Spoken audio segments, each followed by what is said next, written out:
Je vois trop souvent lors de mes sessions de tutorat avec les personnes que j'accompagne, des personnes qui me disent qu'elles ciblent finalement un petit peu tout le monde et qu'elles n'ont pas de cible vraiment définie, car tout le monde peut être intéressé par leurs produits. Bonjour et bienvenue sur la chaîne selancerenfreelance.com. Je suis Vincent Verdier et je vous partage toutes les semaines mes conseils et mon expérience d'entrepreneur pour vous éviter de faire les mêmes erreurs que font tous les débutants lorsqu'ils se lancent. Cette semaine, on va voir le persona, l'avatar client ou le buyer persona. Trois termes qui signifient la même chose, c'est-à-dire comment bien définir sa cible. Je vois souvent des gens qui me disent finalement qu'ils n'ont pas de cible réellement définie car tout le monde peut être intéressé par son produit ou son service. Cependant, c'est un peu faux. Il faut bien comprendre que tout le monde n'est pas intéressé par votre produit ou service, même si tout le monde est susceptible de l'acheter. Je vous donne un exemple. Tout le monde n'est pas intéressé par les grandes surfaces telles que Carrefour ou Leclerc.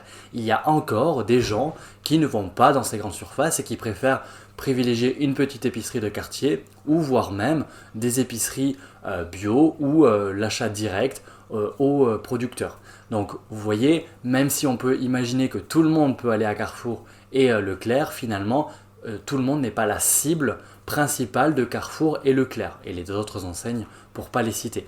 Donc il faut faire ce travail de créer ces personas et en fait de les définir pour pouvoir identifier quelles sont les personnes qui sont les plus susceptibles d'acheter votre produit ou service. Cela va vous aider à constituer par exemple votre communauté sur les réseaux sociaux, les thématiques et les sujets à aborder sur votre site internet, votre blog, etc. En faisant ce travail-là, vous allez pouvoir derrière améliorer votre référencement et du coup faire grossir votre communauté par des gens qui sont vraiment intéressés par ce que vous avez à leur proposer. Parce que c'est bien sympa d'avoir ses amis en abonnés sur sa page Facebook ou Instagram, mais finalement s'ils ne sont pas vraiment intéressés par ce que vous faites, ils servent à rien. Donc il faut vraiment faire ce travail d'étudier ces personas pour pouvoir derrière en fait avoir quelque chose de pertinent. Alors, comment on construit ces personas? Alors, il y a 3 étapes que je vous donne dans l'article de blog que j'ai rédigé à ce propos et que vous retrouverez dans la description sous la vidéo. La première étape, c'est de lister des questions pertinentes à poser à des personnes qui sont les plus susceptibles d'acheter votre produit ou service. Bien évidemment, vous allez poser plutôt des questions ouvertes que des questions fermées. Une question ouverte, c'est une question qui donne le choix en fait à la personne de pouvoir répondre et elle n'a pas du coup à choisir parmi des propositions que vous lui faites. Ça, c'est un premier point.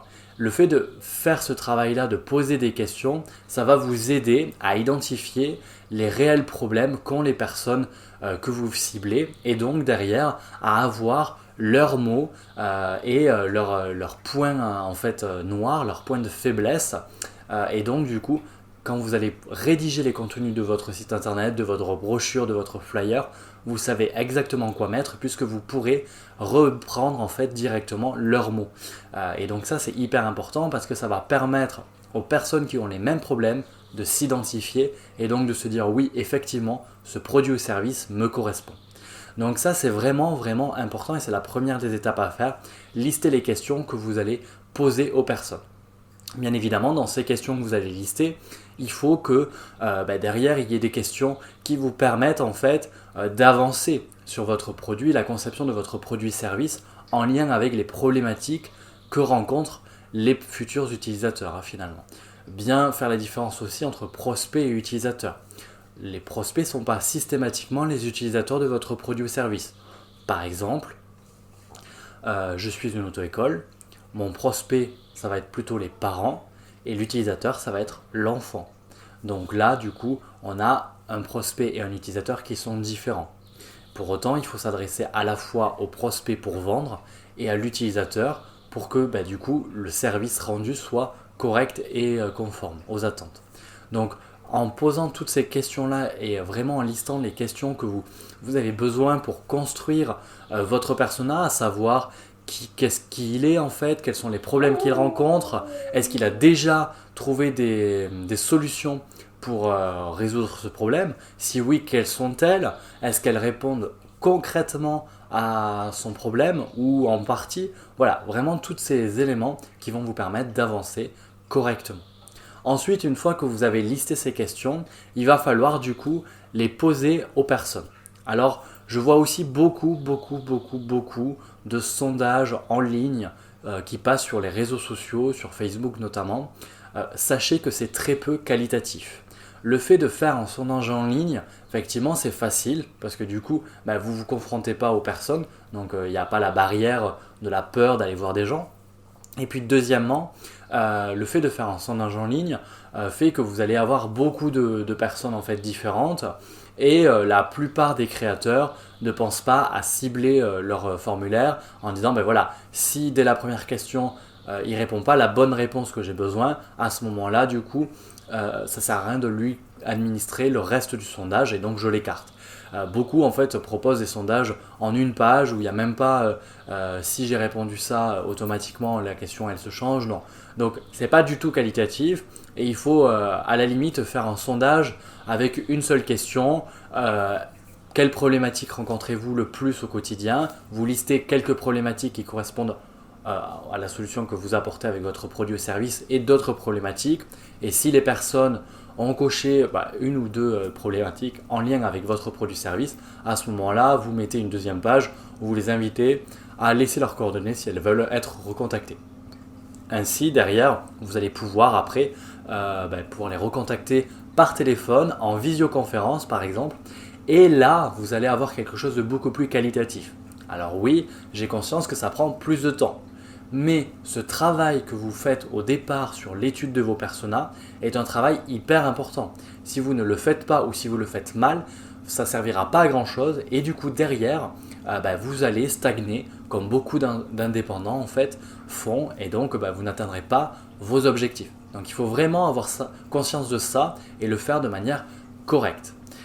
Une fois que vous avez passé un petit peu vos interviews avec les personnes qui sont les plus susceptibles de correspondre au persona que vous pensez être le bon persona, à ce moment-là, vous allez compiler les tendances, les données et en fait regarder les tendances qui s'en dégagent. Automatiquement, une fois que vous aurez compilé ces données et que vous aurez ressorti les tendances qui se dégagent de tout cela, vous allez pouvoir derrière plus facilement identifier ce qui revient souvent et donc qui correspond à votre cœur de cible, donc c'est-à-dire la cible prioritaire que vous devez viser et à laquelle vous devez vous adresser dans un premier temps. Alors pour vous aider un petit peu à structurer ça et à mieux comprendre, dans l'article que j'ai rédigé, je vous ai mis un exemple de persona rédigé. Comme ça, vous allez voir comment moi je les détaille et comment il faut, pour que ce soit qualitatif, le faire en fait. Parce que là aussi, en session de tutorat, je vois des gens qui me disent « Oui, j'ai un persona, c'est les hommes qui habitent la région parisienne et qui ont entre 25 et 45 ans et qui sont actifs, genre cadre. » D'accord, sauf que ça, c'est pas suffisamment détaillé pour que ce soit utile en fait. Ça va bien pour cibler des gens sur une publicité Facebook et encore, vous n'avez pas forcément les mots, vous ne savez pas leurs problèmes, etc., etc. Donc ça, c'est vraiment important de bien travailler tout ça. Et dans l'article, vous allez voir, je vous ai vraiment détaillé un persona type et un que j'utilise réellement. C'est pas juste pour faire joli. Donc voilà, n'hésitez pas à le lire et à regarder vraiment dans le détail comment je réalise ça. La méthode, bien évidemment, est plus détaillée que dans cette vidéo puisque le format est différent. Donc n'hésitez pas non plus, si vous voulez avoir une méthode détaillée et structurée, à lire l'article. J'espère que cette vidéo vous aura plu et vous aura apporté des éléments de réflexion par rapport à l'étude de vos cibles et donc de vos personas. N'hésitez pas à vous abonner à la chaîne YouTube pour être tenu informé des prochaines vidéos. Et moi je vous dis à la semaine prochaine pour une nouvelle vidéo. Et si vous avez aimé cette vidéo et que vous avez des questions, n'hésitez pas à les poser en commentaire. À bientôt!